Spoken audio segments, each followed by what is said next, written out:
Good morning, my dear students. This is the second lecture on Jammu and Kashmir State Board of School Education. Today, we are going to learn about the composition, function, and purpose of Jammu and Kashmir State Board of School Education. First of all, composition of Jammu and Kashmir State Board of School Education. तो first of all जो board जेके बोस है, जिसको short term में जेके बोस कहते हैं, ये एक board है। इसमें कौन कौन से लोग होते हैं?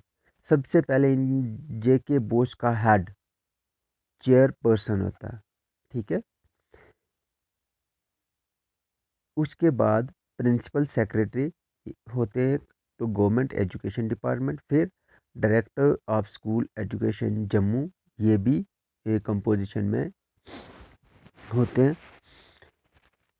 Director school education Kashmir. इसके अलावा representative from each of the two universities, दो यूनिवर्सिटी से एक एक रिप्रेजेंटेटिव, जम्मू यूनिवर्सिटी से और कश्मीर यूनिवर्सिटी से एक एक पर्सन वो भी होते हैं इसमें। उसके अलावा 4 स्कूल के टीचर्स होते हैं, 2 जिनमें मेल पर्सन और 2 फीमेल पर्सन्स।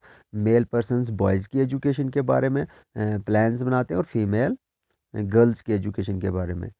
उसके बाद एक्सपर्ट होते हैं एजुकेशन में, जो एजुकेशन डिपार्टमेंट में या एडमिनिस्ट्रेशन में तो नहीं होते हैं, लेकिन इनको गवर्नमेंट अपॉइंट करती है।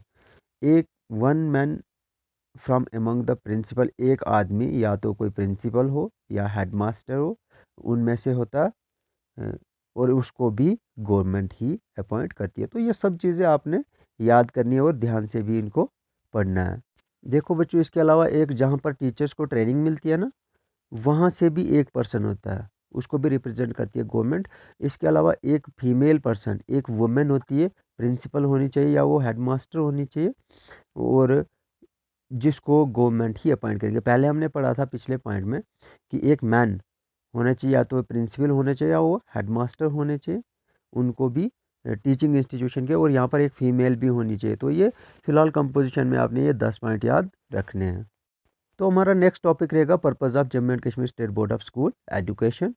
अब इनके ऑफिशियल वो आप पेज देखोगे ना, वेबसाइट से ही पता चलता है कि क्या क्या पर्पज़ है। कुछ पॉइंट्स यहाँ पर लिखे हैं मैंने।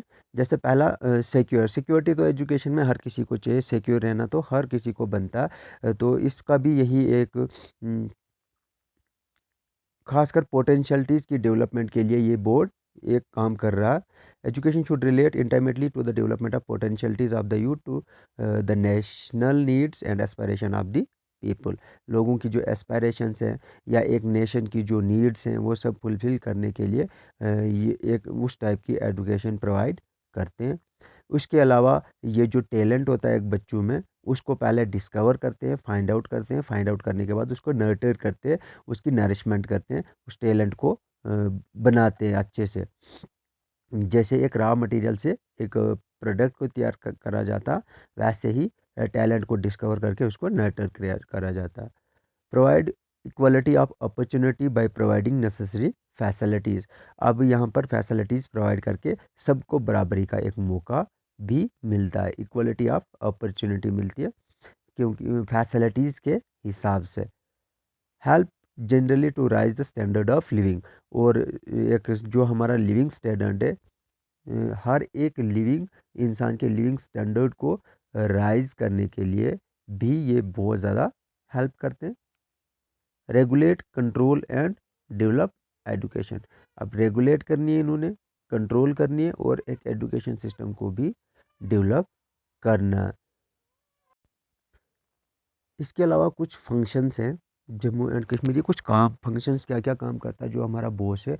आप खुद अंदाज़ा लगाओ, जो हमें बुक्स मिलती है वो कौन देता है? जेके बोस। हमारे एग्ज़ाम्स होते हैं वो कौन कंडक्ट करवाता है?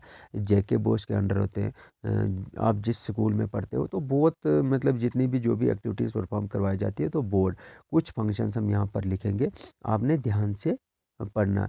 कोर्स ऑफ इंस्ट्रक्शन, देखो आपके सब्जेक्ट चॉइस तो यहाँ पे मिलती नहीं है, या जो स्टडी मटेरियल में कंटेंट्स हों, जो भी चीज़ें करिकुलम आपका वो सिलेबस हो, वो डिसाइडेड होता है, और वो कौन डिसाइड करता है?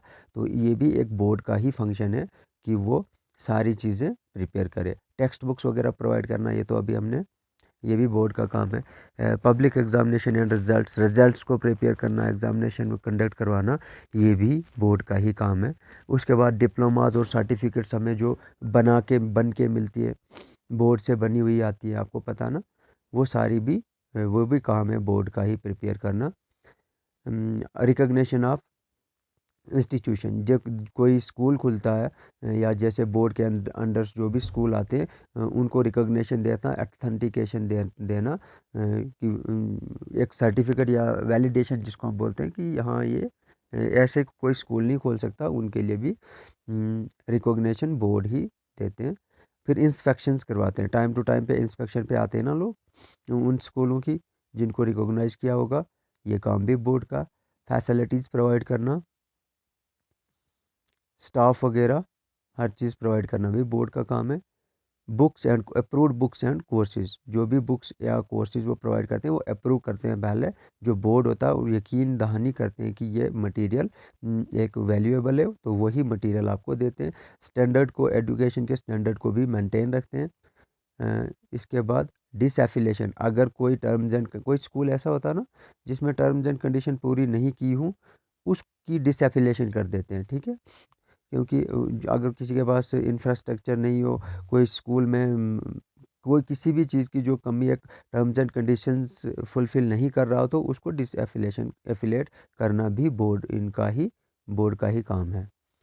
सुपरविजन एंड कंट्रोल, सुपरविजन होता है फिर निगरानी करने आना और हर चीज़ को कंट्रोल में रखना उन इंस्टीट्यूशंस को जिनको इन्होंने एफिलेट करा हो, ये भी बोर्ड का काम है।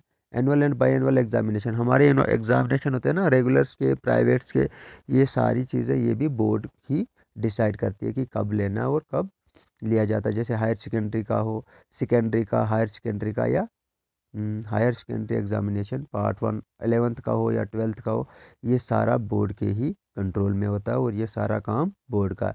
तो ये सिंपल पॉइंट से इनको भी याद कर लोगे कि जेके बोस जो हमारा उसके क्या क्या फंक्शंस हैं। और भी कहीं से पॉइंट्स मिलेंगे तो लिख सकते हो। इसके अलावा कुछ इनिशिएटिव्स लिए हैं ना बोर्ड ने, इनिशिएटिव होता है कुछ इकदाम, कुछ नए स्टेप्स इम्प्रूव करने के लिए, एक एजुकेशन स्टैंडर्ड को कुछ नई चेंजिंग लाने के लिए कुछ इनिशिएटिव्स लिए हैं। ये भी आपका एक अलग से क्वेश्चन बनेगा, तो वो क्या क्या आप इनको भी देखोगे। Result of secondary schools class 10 annual 2008, ये तो बहुत पुराना डाटा है। कश्मीर डिवीजन थ्रू एसएमएस के थ्रू, इस बार भी जब हमारा इंटरनेट बंद था तो हमें एसएमएस के थ्रू 10th का रिजल्ट मिला था ना। तो ये एक नया इनिशिएटिव था बोर्ड का कि जब कोई जहाँ पर पॉसिबल नहीं हो तो आप एक टेक्स्ट मैसेज जहाँ से लिखो तो आपको रिजल्ट मिल जाएगा। इसके अलावा standardized computerize the students register RR forms, ठीक है, आपके जो आरआर फॉर्म्स होते हैं ना, वो भी एक कंप्यूटराइज्ड तैयार किए हैं। ये भी एक नया इनिशिएटिव है बोर्ड का, एक नया इक़दाम है इस फील्ड में। रिमूव अननेसेसरी डॉक्यूमेंटेशन, जिस चीज़ के लिए बहुत सारे डॉक्यूमेंट्स की ज़रूरत पड़ती थी, अब वो ऑनलाइन सिस्टम में इन्होंने ट्रांसफ़र कर दिया, तो ज़्यादा ज़रूरत नहीं पड़ती। अगर आपने रेवोल्यूशन का फॉर्म भरना तो सिंपल प्रोसीजर, एक वेबसाइट्स पे जाके अपना इनरोलमेंट नंबर वगैरह लगाना या रोल नंबर, तो आपका फॉर्म फिल हो जाएगा, ज़्यादा डॉक्यूमेंटेशन की ज़रूरत नहीं पड़ेगी। ये भी एक नया इनिशिएटिव है। प्रोवाइडेड अनलिमिटेड अपॉर्चुनिटी, बहुत सारे मौके मिलते हैं, स्पेशल कोर्सेज देते हैं। डेवलप द वेबसाइट, अपनी वेबसाइट्स को भी ये डेवलप टाइम टू टाइम करते हैं और नोटिफिकेशंस वगैरह आ जाती है। Provide more with writing space to the students in the existing answer script. हाँ, अब देखो बाहर से जो इंस्ट्रक्शंस होती है ना, जिस जिस जो जो एग्ज़ाम्स में बैठे हैं 10th या जो higher exams 10th 11th 12th, तो उसमें देखना कितनी चीज़ें पहले से गाइडेंस वगैरह बच्चों को प्रोवाइड की जाती है। तो ये भी एक इनिशिएटिव था बोर्ड की तरफ से, ठीक है। अमेंड द रिज़ल्ट, कभी कभी किसी को लगता है कि मेरा रिज़ल्ट ऐसा नहीं होना चाहिए, ऐसा होना चाहिए, तो फिर से रीचेक करके उसको भी अमेंड कर सकते हैं।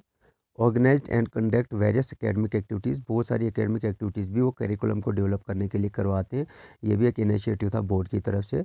तो अब place of J K Bose, place of J K Bose का मतलब है कि इनकी कितनी रिकॉग्निशन है, कहाँ कहाँ तक की वो कहते हैं ना, उम, उम, इनके जो सर्टिफिकेट्स हैं, हम इनका मेजर कहाँ से कर सकते हैं कि आप नेशनल लेवल पे चले जाओ या इंटरनेशनल लेवल पे चले जाओ, तो इनकी जो भी चीज़ें हैं वो वैलिड और एथेंटिक हैं। Online submission of admission form for ETT courses, elementary teachers training. हाँ, ये भी एक काम है इनका, हमने पिछले 5 में नहीं पढ़ा कि टीचर्स को ट्रेनिंग देना, एलिमेंट्री टीचर्स ट्रेनिंग। तो और अब उनके ऑनलाइन सबमिशन में एक इनिशिएटिव ले लिया है, वो भी करवा रहे हैं। इसके अलावा बोर्ड कुछ अवार्ड्स वगैरह भी देते हैं। बोर्ड्स एवरी ईयर ये medals and merit certificates to the merit holders at the secondary school examination. तो ये भी आप लिख सकते हो कि जो भी मेडल्स या अवार्ड्स देते हैं, ये आप लिख सकते हो साइंस, ह्यूमैनिटीज़, कॉमर्स या होम साइंस, इसमें पार्ट 12 में इन सब्जेक्ट्स में आपको मेरिट्स होल्डर्स को अवार्ड्स भी मिलते हैं। तो ये सारी चीज़ें आप याद कर लोगे। इसमें अवार्ड्स वगैरह का तो नहीं पूछेंगे, आपको एग्ज़ाम में पूछेंगे तो जो इनिशिएटिव्स लिए होंगे जेके बोस ने लिए, आप बोलेंगे उनके बारे में लिख दो, तो आप ये पॉइंट्स लिख सकते हो। अगर फंक्शंस क्या है जेके बोस के, तो आप फंक्शंस भी जो हमने पढ़े ये सारे लिख सकते हो। तो और भी बहुत ज़्यादा मटेरियल मिलेगा। फ़िलहाल आपने इतना सारा ये प्रिपेयर करना है और अच्छे से प्रिपेयर करना है, ताकि ये सब अगर आप समझ लोगे तो आगे भी आसानी होगी बाकी चीज़ें करने में।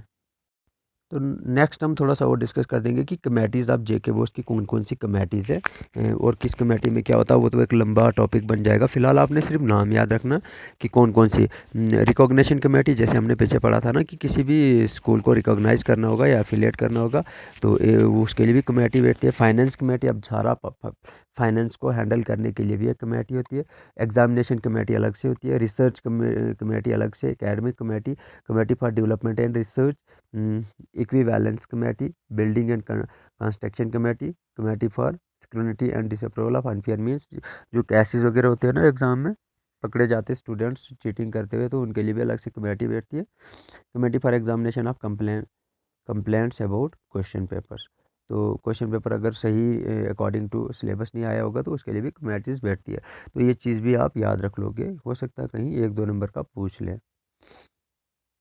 ओके, धन्यवाद। अगर कहीं समझ नहीं आई होगी तो यूट्यूब पे कमेंट कर देना, मैं फिर से समझा दूंगा। Thank you.